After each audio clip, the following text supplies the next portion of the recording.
ನಮಸ್ಕಾರ. ನಮ್ಮ ಯೋಚನೆಗಳೇ ನಮ್ಮ ವ್ಯಕ್ತಿತ್ವವನ್ನು ರೂಪಿಸುತ್ತವೆ ಎಂಬುದು ನಮಗೆ ಅಪರಿಚಿತ ಸಂಗತಿ ಏನಲ್ಲ. ಆದರೂ ಕೂಡ ನಾವು ನಮ್ಮ ಯೋಚನೆಗಳನ್ನು ಸಮೃದ್ಧವಾಗಿಸಿಕೊಳ್ಳುವಲ್ಲಿ, ದೊಡ್ಡ ದೊಡ್ಡ ಕನಸುಗಳನ್ನು ಕಾಣುವಲ್ಲಿ ತುಂಬ ಜಿಪುಣತನ ತೋರುತ್ತೇವೆ. ನಮ್ಮ ವಿಧಿಯನ್ನು ಹಳೆಯುತ್ತಾ ವ್ಯರ್ಥ ಕಾಲಹರಣ ಮಾಡುತ್ತೇವೆ. ವೈಫಲ್ಯಗಳನ್ನೇ ಮತ್ತೆ ಮತ್ತೆ ನೆನಪಿಸಿಕೊಳ್ಳುತ್ತಾ ನಾವು ಕ್ರಮೇಣ ಅವುಗಳಿಗೆ ಅರಿವಿಲ್ಲದಂತೆ ಆಹಾರವಾಗಿ ಬರುತ್ತೇವೆ. ನಿರಾಶವಾದದ ಹತ್ತಿರಕ್ಕೆ ಹರಿದಾಡುತ್ತಾ ಕಾಲದ ಬಲಿಪಶುವಿನಂತೆ ವರ್ತಿಸುತ್ತೇವೆ.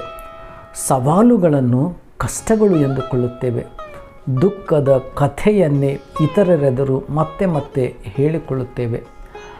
ಬದುಕಿನಲ್ಲಿ ಬಂದ ತಮಂದದ ಗಳಿಗೆಗಳನ್ನು ಶಪಿಸುತ್ತಲೇ ಇರುತ್ತೇವೆ ವಿನಃ ಒಂದು ಚಿಕ್ಕದಾದ ಹಣತೆಯನ್ನು ಹಚ್ಚಬೇಕು ಎಂದು ನಾವು ಯಾವಾಗಲೂ ಯೋಚಿಸುವುದೇ ಇಲ್ಲ.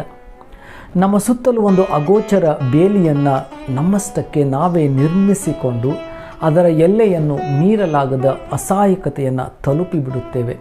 ಇದು ನಮ್ಮ ಬದುಕನ್ನು ನಿರಾಸೆಯ ಸುಳಿಗೆ ತಳ್ಳಿಬಿಡುತ್ತದೆ.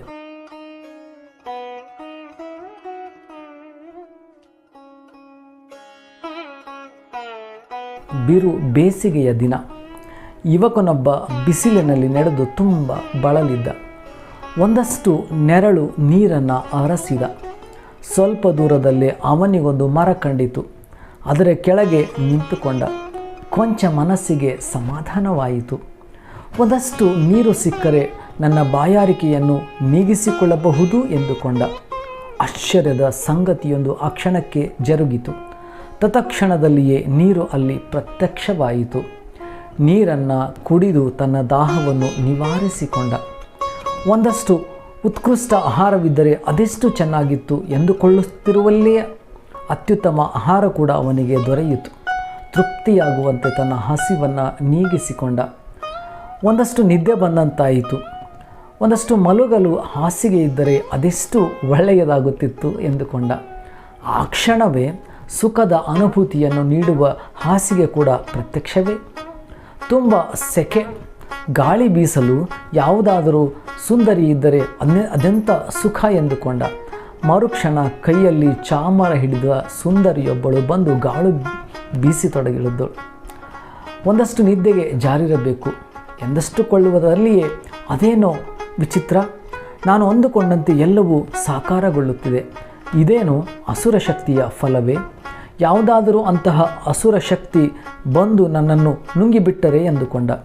ಕ್ಷಣ ಮಾತ್ರದಲ್ಲೇ ಅದು ಕೂಡ ಘಟಿಸಿಯೇ ಬಿಟ್ಟಿತ್ತು. ಮರುಕ್ಷಣ ನೋವಿನಿಂದ ಕಿರುಚಿಕೊಂಡ. ತನ್ನ ಭ್ರಮೆಯಿಂದ ಹೊರಬಂದಿದ್ದ. ಆ ಕ್ಷಣಕ್ಕೆ ಅವನಿಗೆ ಅರಿವಾಗಿತ್ತು, ನಮ್ಮ ಯೋಚನೆಗಳು ಸಮೃದ್ಧವಾಗಿದ್ದರೆ ಒಳ್ಳೆಯದಾಗಿದ್ದರೆ ಒಳ್ಳೆಯದು, ಕೆಟ್ಟದಾಗಿದ್ದರೆ ಅದರ ಫಲವೂ ಕೂಡ ಕೆಟ್ಟದ್ದೇ ಆಗಿರುತ್ತದೆ ಎಂಬ ಸಂಗತಿ ಅವನ ಅನುಭವಕ್ಕೆ ಬಂದಿತ್ತು. ಕಥೆ ಕಾಲ್ಪನಿಕವಾದರೂ ಅದರಿಂದ ಹೊರಬಂದ ಸಂದೇಶ ಮಾತ್ರ ನಿಶ್ಚಕ್ಕೂ ನಮಗೆಲ್ಲ ಅನುಕರಣೀಯವೇ ಸರಿ. ನಮ್ಮ ಆಲೋಚನೆಗಳು ಸಮೃದ್ಧವಾದಷ್ಟು ನಮ್ಮ ಬದುಕು ಕೂಡ ಸಮೃದ್ಧವಾಗುತ್ತದೆ. ನಾವು ಯಾವುದರ ಬಗೆಗೆ ಗಮನ ಹರಿಸುತ್ತೇವೆಯೋ ಅದು ವರ್ಧಿಸುತ್ತದೆ. ನಮ್ಮ ಆರೋಗ್ಯವನ್ನು ಮೆಚ್ಚಿಕೊಳ್ಳುವುದರಿಂದ, ನಮ್ಮ ಕುಟುಂಬದವರನ್ನು ಒಳ್ಳೆಯವರೆಂದು ಭಾವಿಸುವುದರಿಂದ, ಬದುಕು ನಮಗೆ ನೀಡಿದ ಕೊಡುಗೆಗಳನ್ನು ಕೊಂಡಾಡುವುದರಿಂದ, ನಾವು ಮಾಡುವ ಕೆಲಸವನ್ನು ಗೌರವಿಸುವುದರಿಂದ ನಮ್ಮ ಗ್ರಹಿಕೆಯೇ ಬದಲಾಗುತ್ತದೆ. ನಾವು ಆಶಾವಾದಿಯಾಗಿದ್ದರೆ ಅವಕಾಶಗಳು ಬೆಂಬತ್ತಿ ಬರುತ್ತವೆ. ನಾವು ಸಮೃದ್ಧಿಯ ಕುರಿತು ಯೋಚಿಸುತ್ತಿದ್ದರೆ ಖಂಡಿತವಾಗಿಯೂ ನಮಗೆ ಅಂತಹ ಸಮೃದ್ಧಿ ಸಿಗುತ್ತದೆ, ಯಶಸ್ಸು ದೊರೆಯುತ್ತದೆ. ಒಂದೇ ಗರಿಗಳನ್ನು ಹೊಂದಿದ ಹಕ್ಕಿಗಳು ಒಗ್ಗಟ್ಟಾಗಿ ಸೇರುತ್ತವೆ ಎಂಬ ಗಾದೆ ಮಾತಿನಂತೆ ಯಶಸ್ವಿ ಜನರು ಮಾತ್ರ ಇತರೆ ಯಶಸ್ವಿ ಜನರನ್ನು ಬಹುಬೇಗ ಆಕರ್ಷಿಸುತ್ತಾರೆ ಎಂಬುದು ನಮಗೆಲ್ಲ ಅನುಭವವೇದ್ಯ ಸಂಗತಿಯಾಗಿದೆ.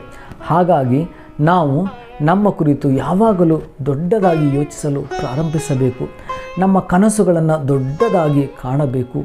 ಇದು ನಮ್ಮ ಯಶಸ್ಸಿನ ಬದುಕಿಗೆ ಬಹುದೊಡ್ಡ ದಾರಿಯಾಗಿದೆ, ಬಹುದೊಡ್ಡ ಹೆಜ್ಜೆಯಾಗಿದೆ. ನಮಸ್ಕಾರ.